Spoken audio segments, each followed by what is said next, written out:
नमस्कार साथियों। अर्था स्कॉलर पे आपका पुनः स्वागत है। जैसा कि आपको पता है कि अभी हम लोग पीवाईक्यू क्वेश्चन को डिस्कस कर रहे हैं और हमने 375 क्वेश्चंस को ऑलरेडी डिस्कस कर लिया है। आज हम अपने 400 क्वेश्चन की जर्नी को कंप्लीट करेंगे। तो आज के जो हमारे क्वेश्चन होने वाले हैं वो आपके एग्जाम के पॉइंट ऑफ व्यू से बहुत जरूरी होने वाले हैं।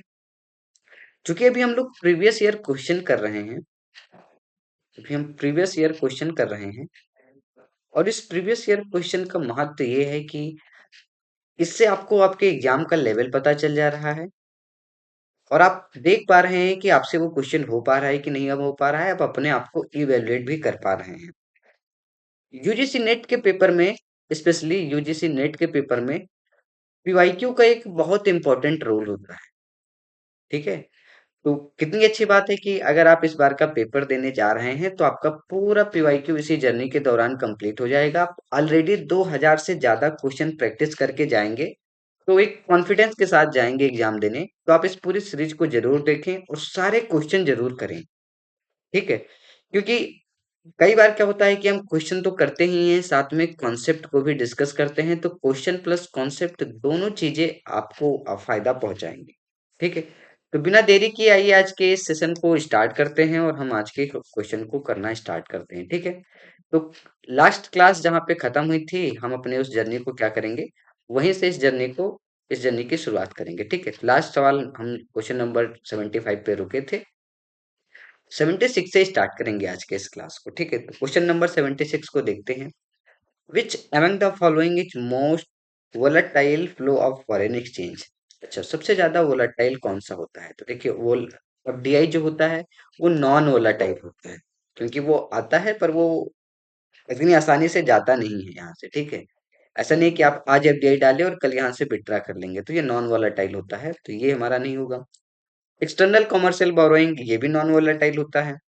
Foreign add bye foreign IMF, ये भी होता है, नॉन वोलेटाइल होता है। वोलेटाइल जो होता है वो फॉरेन पोर्टफोलियो इन्वेस्टमेंट होता है। एफपीआई जो होता है, एफपीआई जो होता है, ये मोस्ट वोलेटाइल होता है।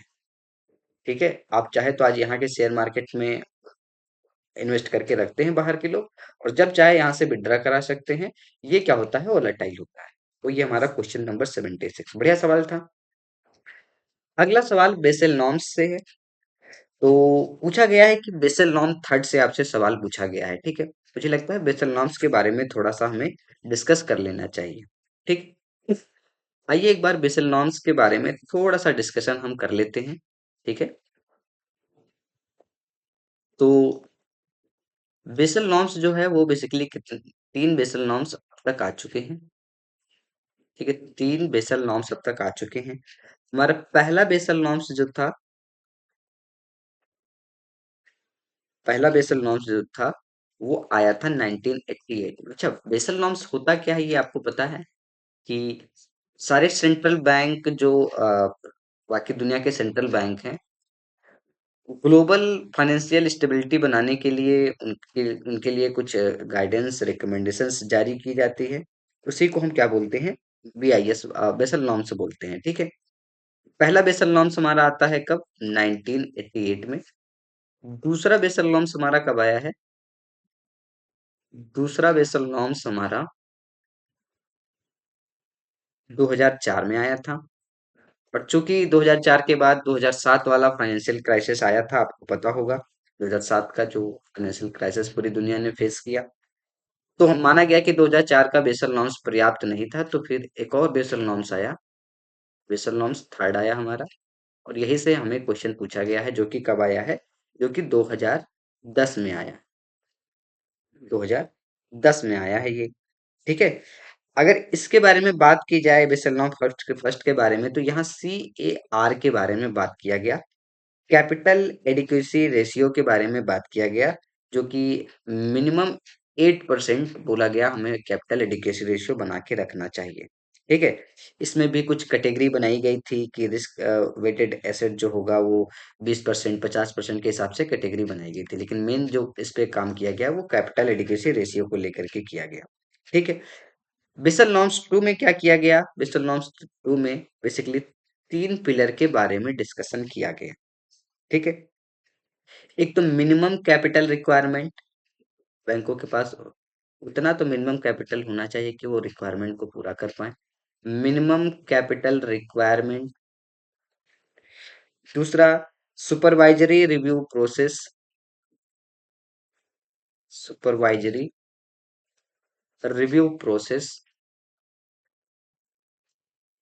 ठीक है, और एक पिलर पे डिस्कस किया गया यहाँ मार्केट डिसिप्लिन को लेकर के,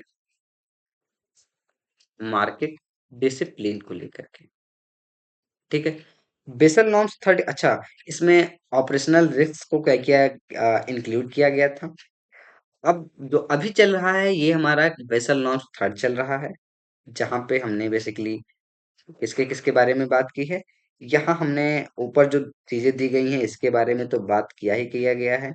इसके साथ साथ बात क्या किया गया है, बात किया गया है कैपिटल कंजर्वेशन बफर की, ये इंपॉर्टेंट है हमारे लिए, ध्यान रखिएगा। बफर, लेवरेज रेशियो के बारे में बात किया गया, इसको खूब हाईलाइट किया गया। लेवरेज रेशियो के बारे में खूब हाईलाइट किया गया बेसल नॉर्म्स थर्ड में। ठीक है, लिक्विडिटी स्टैंडर्ड के बारे में बात किया गया, लिक्विडिटी स्टैंडर्ड के बारे में बात किया गया। तो ये आप थोड़ा सा ध्यान रखिएगा। ठीक है, अब अगर हम अपने सवाल की तरफ चलें, सवाल में क्या क्या चीजें बात की गई हैं। एक तो रिस्क कवरेज के बारे में बात किया गया, हमने अभी देखा। ठीक है, एडिक्वेट कैपिटल प्रोविजन यानी उसके बारे में बात किया गया, और लिक्विडिटी के बारे में बात किया गया। इस पूरे डिस्कशन के दौरान कहीं बैंक ब्रांच के एक्सपेंशन से कोई बात नहीं की गई, तो क्वेश्चन नंबर 77 का ऑप्शन नंबर डी जो होगा वो इसका एकदम सही जवाब हो जाएगा। अगला सवाल, सवाल नंबर 78 आपके स्क्रीन पे विजुअल है। पूछा जा रहा है कि आपसे ट्रेड इंडिफरेंस कर्व किसके द्वारा दिया गया है। ट्रेड इंडिफरेंस कर्व आसान सवाल है, ट्रेड इंडिफरेंस कर्व किसके द्वारा दिया गया है, ये सवाल आपसे पूछा जा रहा है। तो ध्यान रहे, जो हमारा ट्रेड इंडिफरेंस कर्व है वो किसके द्वारा, जेई मीट के द्वारा इसको डेवलप किया गया है। नॉर्मली जो हम इंडिफरेंस कर्व बनाते हैं, ये इंडिफरेंस कर्व किसके द्वारा, इसको हिग्स ने डेवलप किया है। आई होप ये चीज आपको पता होगी। ठीक है, तो ये हमारा हो गया। क्वेश्चन नंबर 79 को एक बार जरूर देखें। नॉन टेरिफ बैरियर के बारे में चार ऑप्शन दिए गए हैं और आपसे पूछा गया है कि नॉन टेरिफ बैरियर क्या है इसमें से। तो बेसिकली बैरियर जो होते हैं दो तरीके के होते हैं, एक तो आपका ट्रेड बैरियर होता है, ट्रेड बैरियर होता है, और एक आपका होता है non trade barrier, non trade barrier होता है। ठीक, ट्रेड बैरियर में क्या क्या आता है, ट्रेड बैरियर में आता है हमारा इंपोर्ट ड्यूटी हो गया, इंपोर्ट ड्यूटी हो गया। ठीक है, इंपोर्ट ड्यूटी हो गया, लाइसेंस को लेकर के कोई बात हो गई। ठीक है, एक्सपोर्ट ड्यूटी वगैरह जो हो गया, ये सारी चीजें किस में आती हैं, ट्रेड बैरियर में आती हैं। ठीक है, जिसमें मतलब हम डायरेक्ट जा करके किसी कंपनी पे बैरियर लगा सकते हैं, उसको ट्रेड बैरियर कहा जाता है। कुछ बहाने के थ्रू अगर हम लगाते हैं तो उसको नॉन ट्रेड बैरियर कहा जाता है, जैसे फाइटोसैनिटरी जो हो गया हमारा। ठीक है, ये हो गया हमारा, हमने बताया कि आपके गुड्स से हमारे इन्वायरमेंट को बहुत नुकसान पहुंच रहा है इसलिए हम नहीं आने दे रहे हैं, मतलब कोई बहाना दे करके जब हम ट्रेड को रोकने का प्रयास करते हैं, ट्रेड बैरियर बनाने का प्रयास करते हैं, तो ये नॉन ट्रेड बैरियर होता है। तो इसका सही जवाब क्या हो जाएगा, ऑप्शन नंबर ए और ऑप्शन नंबर 4, ये दोनों एकदम सही हैं। तो question number first, sorry, option number first and fourth ये सी में दिया गया है, तो 79 का ऑप्शन नंबर सी हमारा एकदम सही जवाब हो जाएगा। क्वेश्चन नंबर 80 को एक बार ध्यान से देखें, क्या कह रहा है कि the movement of free international trade is most likely to generate short run unemployment in which of the following industry. मान लेते हैं भैया एक ए कंट्री है, एक बी कंट्री है। अब दोनों के बीच में अगर फ्री ट्रेड हो रहा है, ठीक है, ये इसको फ्री ट्रेड करेगा, तो इसके फ्री ट्रेड हो जाने से जो पहले बैरियर लगा था, अभी सामान यहाँ पे बेच पा रहा है, तो किस सेक्टर में यहाँ क्या होगा, अनएम्प्लॉयमेंट होगा। ऑब्वियसली जो उस जो इस गुड्स को बेचने वाला है, एक कंट्री जो भी कंट्री को बेचने वाला है जिस गुड्स को, वो गुड्स जो फर्म इस देश में बना रही होगी उसी फर्म में तो अनएम्प्लॉयमेंट होगा, क्योंकि अब भाई वो सस्ते में यहाँ बेचने वाली है, फ्री ट्रेड हो जाएगा। तो किस कहाँ पे होगा? इंपोर्ट कंपिटिटिंग इंडस्ट्री में बेसिकली अनएम्प्लॉयमेंट बढ़ेगा शॉर्ट रन में। तो क्वेश्चन नंबर 80 का ऑप्शन नंबर बी हमारा सही जवाब हो जाएगा। अगला सवाल भैया क्या है कि in which of the following year all tax revenue of central have become shareable among the state, center and state। तो ये 2000 ईसा पूर्व में, 2000 एडी में क्या हुआ है, ये शेयरेबल हो गया है। आसान सवाल था। क्वेश्चन नंबर 82 को एक बार ध्यान से देखिएगा। सवाल क्या कह रहा है कि विच among the following is not included in small saving scheme। तो हमारा नेशनल सेविंग सर्टिफिकेट ये तो है ही है, स्मॉल सेविंग स्कीम। किसान विकास पत्र ये भी है। सुकन्या समृद्धि योजना ये भी है। कौन सा नहीं है हमारा? यूनिट ट्रस्ट ऑफ इंडिया जो है, ये हमारा स्मॉल सेविंग स्कीम्स में नहीं आता है। ठीक है, तो इसका सही जवाब क्या हो जाएगा? ऑप्शन नंबर ए हो जाएगा। अगर इसके बारे में बात किया जाए यूटीआई के बारे में, तो ये कब आया है? ये आया है 1964 में। कई बार मैं द कॉलम से यहाँ डायरेक्ट सवाल आपसे पूछे गए हैं। जैसे अभी म्यूचुअल फंड काम करता है, ये लाइक म्यूचुअल फंड की तरह से ये क्या करता था, काम करता था। ठीक है, ये म्यूचुअल फंड की तरीके से काम करता था। तो इसका सही जवाब क्या हो जाएगा? Option number A. आसान सवाल। अगला सवाल हमारा है क्वेश्चन नंबर 83। ध्यान से देखिएगा। ठीक है, the second green revolution in India is initiated by. Second green पहला कब आया था? पहला आया था आपका 1967 68 के टाइम पीरियड में। ठीक है, आपसे पूछा जा रहा है कि दूसरा जो 1980 के दौर में आया था उसकी जरूरत क्यों पड़ी थी, क्यों इनिशिएट किया गया था? पहला ऑप्शन है कि productivity in agriculture is stagnant. ठीक है भैया। Diversified of agriculture has not progress, दूसरा तो श्योर सही है। Sport of agriculture commodity has decline, नहीं ये ऑप्शन नहीं है इसका। पहला और दूसरा दोनों सही है। तो इस हिसाब से हमारा ऑप्शन नंबर ए जो होगा वो एकदम सही जवाब हो जाएगा। अगला मेक इन इंडिया से पूछा गया है, तो 2014 में जो जो स्कीम आए हैं वो आपको पता होने चाहिए कि 2014 में नरेंद्र मोदी जी ने कौन कौन से स्कीम लॉन्च किए। ठीक है, तो ये जो है वो हमारा 25 सितंबर 2014 को make in India scheme launch किया गया था। ऑप्शन नंबर ए इसका सही जवाब हो जाएगा। लेकिन इसके अलावा भी जितने स्कीम लॉन्च किए गए हैं जरूर देखें। ठीक, लाइक कि मुद्रा बैंक कब आया है? ठीक है, 2014 में। स्वच्छ भारत अभियान 2014 में आया है। तो जो जो स्कीमें आई हैं वो सारी स्कीमें आपको पता होनी चाहिए, स्कीम से सवाल बनता है। ठीक है, state government in India finance their cross fiscal deficit. Cross fiscal deficit को कैसे स्टेट गवर्नमेंट जो है वो फिल करता है, कैसे करता है? Loan from the central government? नहीं। एक्सटर्नल बोरोइंग तो ले ही नहीं सकता, किसी भी स्टेट को एक्सटर्नल बोरोइंग लेने का राइट नहीं है। तो इसका सही जवाब ऑप्शन नंबर सेकंड हो जाएगा। 85 का ऑप्शन नंबर मतलब सेकंड वाला सही होगा, जो कि ऑप्शन नंबर सी में दिया गया है। ठीक, अगले सवाल की तरफ चलते हैं।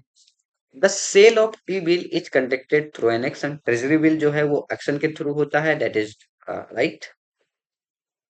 The method helps in price discovery, बिल्कुल इसीलिए एक्शन के थ्रू करवाया जाता है ताकि हम उसके प्राइस को डिस्कवर कर सकें। दोनों ऑप्शन सही है। आसान सवाल, बहुत ही आसान सवाल। अगले सवाल की तरफ चलते हैं। अगला है कि given the budgetary parameter including public expenditure remaining the same, बिल्कुल। Then as a result of imposition of tax, if the pattern distribution of income change, then such incidence is called, अच्छा इसको तो स्पेसिफिक टैक्स इंसिडेंस कहेंगे। ये पढ़ने से समझ में आता है। इसका सही जवाब हो जाएगा 87 का ऑप्शन नंबर डी। ठीक है, अगला सवाल जो है ये बढ़िया सवाल है कि आपको लिक्विडिटी के हिसाब से चारों ऑप्शन को अरेंज करना है, वो भी असेंडिंग ऑर्डर में। ठीक है, तो सबसे ज्यादा कौन सा होता है? सबसे ज्यादा लिक्विडिटी 100% लिक्विडिटी करेंसी की होती है, तो चौथा ऑप्शन क्या होगा हमारा? सबसे लास्ट में होगा। इसके बाद किसकी होती है? इसके बाद डिमांड डिपॉजिट की होती है, तो इसके बाद हमारा फर्स्ट आ जाएगा। उसके बाद हमारा सेविंग डिपॉजिट होता है, यानी थर्ड आ जाएगा। ठीक है, और सबसे कम किसकी होती है? टाइम डिपॉजिट की होती है, यानी ये हमारा सेकंड हो जाएगा। टाइम डिपॉजिट मतलब एफडी वगैरह की। ठीक है, तो इसका सही जवाब सेकंड, थर्ड, फर्स्ट, फोर्थ, ये सी वाले में दिख रहा है हमको। सी हमारा इसका सही जवाब हो जाएगा।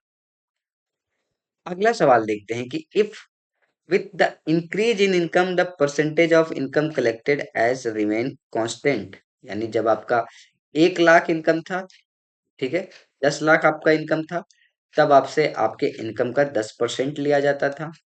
अभी क्या हुआ कि आपका इनकम 20 लाख बढ़ के हो गया, तो भी 10% लिया जा रहा है। और ये 2 करोड़ बढ़ के हो गया, तो भी 10% लिया जा रहा है। यानी आपके इनकम का 10% लिया जा रहा है, यानी 10% क्या है? ये प्रोपोर्शनल है। तो इसका सही जवाब ऑप्शन नंबर सी हो जाएगा। अगला सवाल देखते हैं कि which arrangement of following would show the correct sequence of demographic transition. Demographic transition, 3 transition हमने आपको बताए हैं। पहले वाले में क्या होता है? हाई बर्थ रेट होता है और हाई डेथ रेट होता है। दूसरे वाले में क्या होता है? हाई बर्थ रेट तो होता है, लेकिन हमारा डेथ रेट जो होता है, ये क्या होता है? लो हो जाता है। तीसरे में क्या होता है? दोनों, हमारा बर्थ रेट जो है ये भी लो हो जाता है और डेथ रेट जो है ये भी लो हो जाता है। तो आइए ऑप्शन को देखते हैं। पहले high birth rate, high death rate, हाँ पहला ठीक है। हाई बर्थ रेट, लो डेथ रेट, दूसरा भी ठीक है सीक्वेंस हमारा। लो बर्थ रेट, लो डेथ रेट, तीनों सही है। तो first second third, first second third, ये हमारा ऑप्शन नंबर ए जो होगा वो इसका सही जवाब हो जाएगा। क्वेश्चन नंबर 91 को देखते हैं कि विच of the following items of expenditure is not a part of plan expenditure. Plan expenditure का पार्ट इसमें से कौन सा नहीं है? तो ध्यान दे, एग्रीकल्चर, इंडस्ट्री, सोशल सर्विस, ये सब प्लान एक्सपेंडिचर में आते हैं। नॉन प्लान एक्सपेंडिचर में हमारा क्या आता है? डिफेंस आता है। ठीक है, तो इसका बी क्या हो जाएगा? एकदम सही जवाब हो जाएगा। आई होप आप इसके बारे में पढ़े होंगे। क्वेश्चन नंबर 92 क्या कह रहा है कि voting fails to generate the efficient quantity of public good. Voting, really, ये सवाल इसमें है। Lobbying group use bribe to change people's vote, ठीक है। Public goods are not depleted by consumption, क्या अजीब सा सवाल है। Public goods can not be withheld from consumption. Voting does not accurately reflect the magnitude of the benefit from public. बिल्कुल, voting से हम डिफाइन कर ही नहीं सकते हैं। ऑप्शन नंबर डी ही इसका सही जवाब हो जाएगा। ठीक है, अगला सवाल क्या है कि इफेक्टिव इंसिडेंस ऑफ टैक्स, इसको किसने डेवलप्ड किया है? ठीक है, तो ये डेवलप किया गया है उर्सुला के हिक्स के द्वारा। ये सवाल बहुत बार रिपीट हुआ है, ये रिपीटेड क्वेश्चन है। आगे भी जब आप क्वेश्चन को करेंगे, ठीक है, तो ये सवाल आपको बार बार रिपीटेड दिखेगा। तो ऐसे सवालों को आपको ध्यानपूर्वक देख के जाना है, जो लगातार आपके पेपर में आ रहे हैं। अगला सवाल है कि which among the following is true in case of performance and programme budgeting system. चलिए भैया देखा जाए इसको भी। तो क्या कह रहा है कि जो हमारा performance and programme budgeting system है, वो बेसिकली किस प्रिंसिपल पे बेस होता है कि मिनिमम इनपुट दिया जाए, मिनिमम इनपुट, मैक्सिमम आउटपुट, क्योंकि इसको तो परफॉर्मेंस बेस बनाना है, आउटपुट ज्यादा आना चाहिए, मैक्सिमम आउटपुट। गुजरातियों का फंडा होता है ना भैया कि higher the risk higher the profit. यहाँ वो नहीं है, रिस्क कम, प्रॉफिट ज्यादा। तो क्या है, it emphasise more on outcome, less on expenditure. बिल्कुल, एक्सपेंडिचर को कम एम्फेसाइज करता है, आउटकम को ज्यादा एम्फेसाइज करता है, क्योंकि हमें performance and programme budgeting system नाम से ही समझ में आ रहा है। तो इसका सही जवाब ऑप्शन नंबर बी हो जाएगा। अगला है the social cost curve lies above the private cost curve. अच्छा ठीक है, इसको मैं एक बार एक्सप्लेन कर देता हूं आपको। सोशल कॉस्ट कर्व क्या है? लाई कर रहा है above the private cost curve. तो देखिए,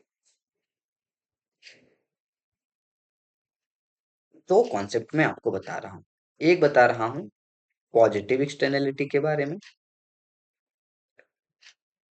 पॉजिटिव एक्सटर्नलिटी के बारे में, और दूसरा कॉन्सेप्ट बता रहा हूं निगेटिव एक्सटर्नलिटी के बारे में, निगेटिव एक्सटर्नलिटी के बारे में। ठीक है, ध्यान रखना इधर।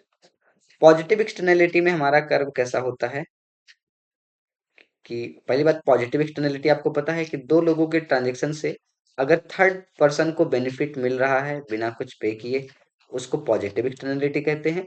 और थर्ड पर्सन को अगर नुकसान हो रहा है तो उसको नेगेटिव एक्सटर्नैलिटी कहते हैं। ये आपका क्या होता है?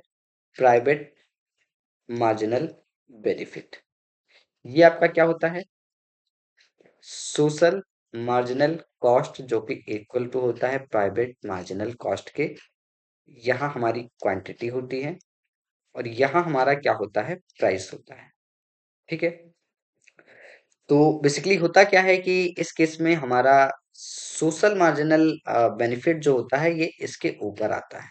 सोशल मार्जिनल बेनिफिट मतलब एक दो कंज्यूमर के ट्रांजेक्शन से थर्ड पार्टी को इफेक्ट हो रहा है तो उसको प्रमोट करना चाहिए।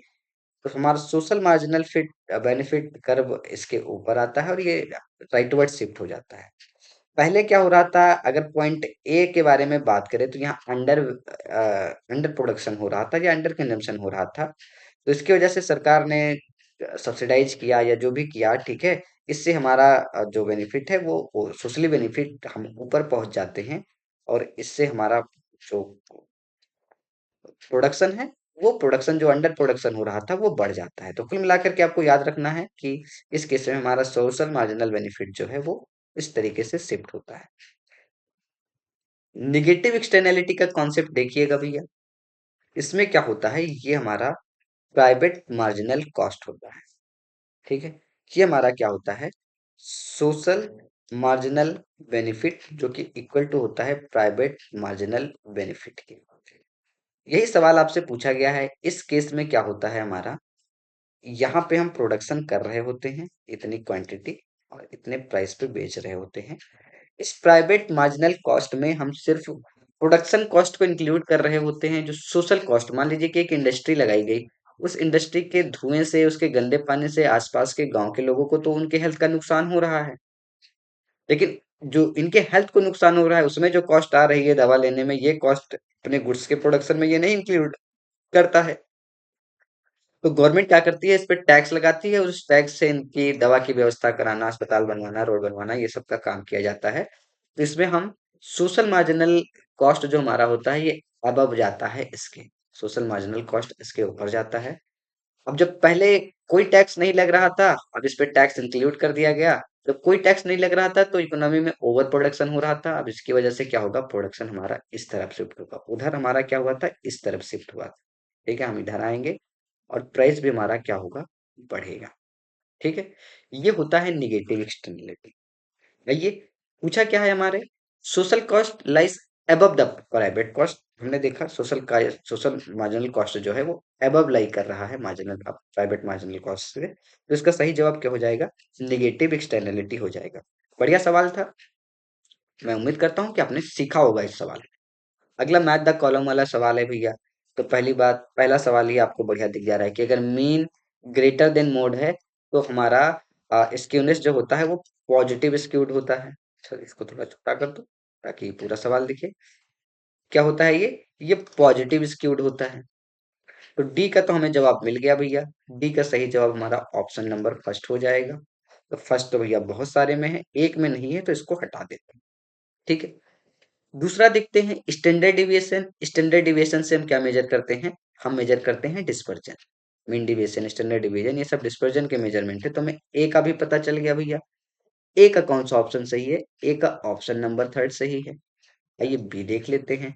स्ट्रेटिफाइड रैंडम सैंपलिंग किसके बारे में बात करता है, ये प्रोबेबिलिटी सैंपलिंग ये प्रोबेबिलिटी सैंपलिंग का पार्ट है। तो बी का क्या हो जाएगा, बी का भैया 4 हो जाएगा। तो सी का जो बच रहा है वही सी का कर दिया जाए। तो सी का क्या हो जाएगा, हमारा सी का सेकेंड हो जाएगा। तो थर्ड, फोर्थ, सेकेंड, फर्स्ट, ये ऑप्शन नंबर डी जो है ये इसका सही जवाब हो जाएगा। अगला सवाल है, which of the following is not satisfied for independence of two event A and B. तो कौन सा नहीं सेटिस्फाइड कर रहा है, देखिए इंडिपेंडेंस की बात हो रही है तो ध्यान दे, इधर मैं बहुत छोटा सा कॉन्सेप्ट आपको बताना चाहूंगा प्रोबेबिलिटी के ऑपरेशन से रिलेटेड। ठीक है। दो कॉन्सेप्ट होते हैं बेसिकली। एक तो कॉन्सेप्ट आपको एडिशन में देखने को मिलता है। ठीक है। और एक मल्टीप्लाई। मैंने पहले भी एक्सप्लेन किया, अभी भी एक्सप्लेन कर देता हूँ। एडिशन में दो चीजें होती हैं, एक तो म्यूचुअली एक्सक्लूसिव होता है, जब एक इवेंट के होने से दूसरे इवेंट पे कोई फर्क नहीं पड़ता है, उसको म्यूचुअली एक्सक्लूसिव कहते हैं। और एक हमारा होता है नॉन म्यूचुअली एक्सक्लूसिव, जब एक इवेंट के होने से दूसरे इवेंट पे फर्क पड़ता है, नॉन म्यूचुअली एक्सक्लूसिव। ठीक है, अच्छा यहाँ म्यूचुअली लिख लीजिएगा। ठीक, नॉन म्यूचुअली एक्सक्लूसिव। फिर ये होता है हमारा मल्टीप्लाई। मल्टीप्लाई में दो चीजें आती हैं, इंडिपेंडेंट, दो केस होते हैं, इंडिपेंडेंट, नॉट इंडिपेंडेंट। देखिए हमेशा के लिए ये कॉन्सेप्ट आपको क्लियर हो जाएगा। एडिशन होगा या मल्टीप्लाई होगा, उसका पहचान होता है कि अगर क्वेश्चन में और आपको दिखे तो वो एडिशन का कॉन्सेप्ट होता है, अगर एंड दिखे तो वो मल्टीप्लाई का कॉन्सेप्ट होता है। म्यूचुअली एक्सक्लूसिव में क्या होता है हमारा, probability of A plus probability of B को हम क्या करते हैं, जोड़ देते हैं। इस बार नॉन म्यूचुअल एक्सक्लूसिव में क्या करते हैं, probability of A plus probability of B, और दोनों का जो दो बार हम कॉमन वाला एरिया जोड़ते हैं उसको हम इंक्लूड कर देते हैं, probability of A intersection B को माइनस कर देते हैं। ये केस बहुत इंपॉर्टेंट है, कई सारे एग्जाम में पूछा गया है, तो दोनों केस आपको ध्यान रखना है।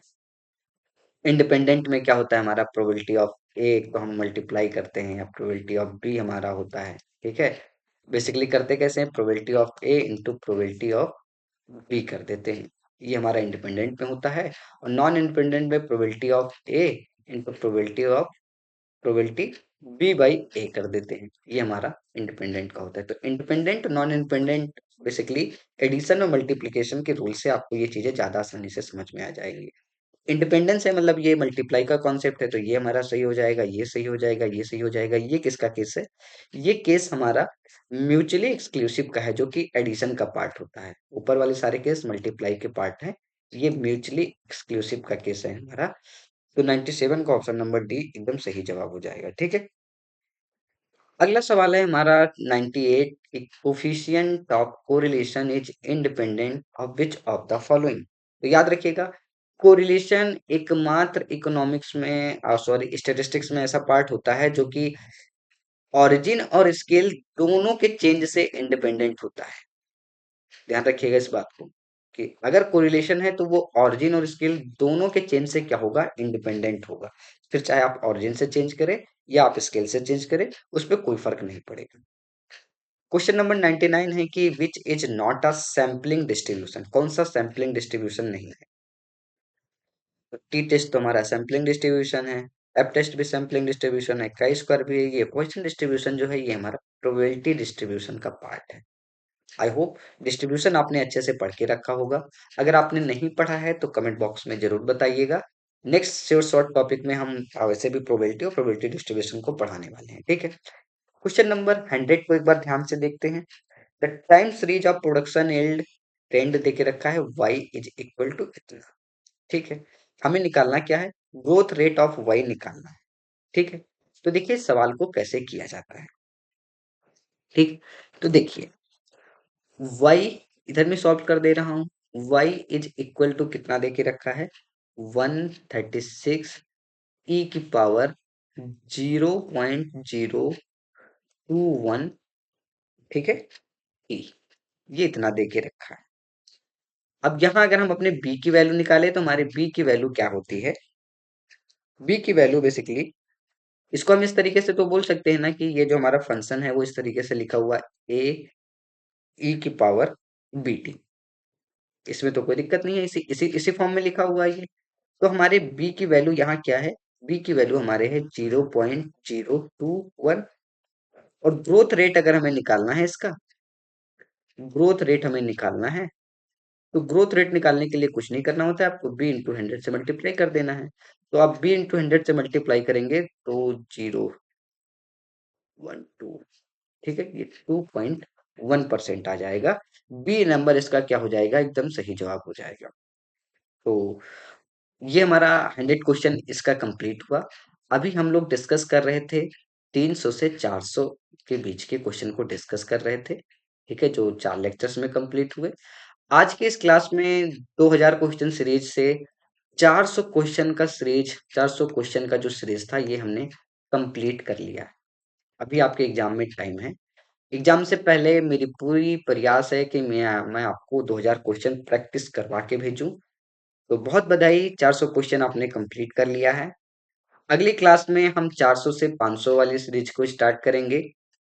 आप सभी से एक अनुरोध है, मेरा एक रिक्वेस्ट है कि अगर आप इस सीरीज से कुछ सीख रहे हैं तो इस चैनल को सब्सक्राइब जरूर करें, अपने साथियों से भी सब्सक्राइब जरूर करवा दें और एक कमेंट जरूर, जब भी आप इस वीडियो को देखें तो एक कमेंट जरूर डालें कमेंट बॉक्स में। ये हमारे मोटिवेशन का सोर्स होता है। ठीक है, तो आज के इस वीडियो को यहीं समाप्त किया जाता है। अंत तक बने रहने के लिए आप सभी का बहुत शुक्रिया। Thank you.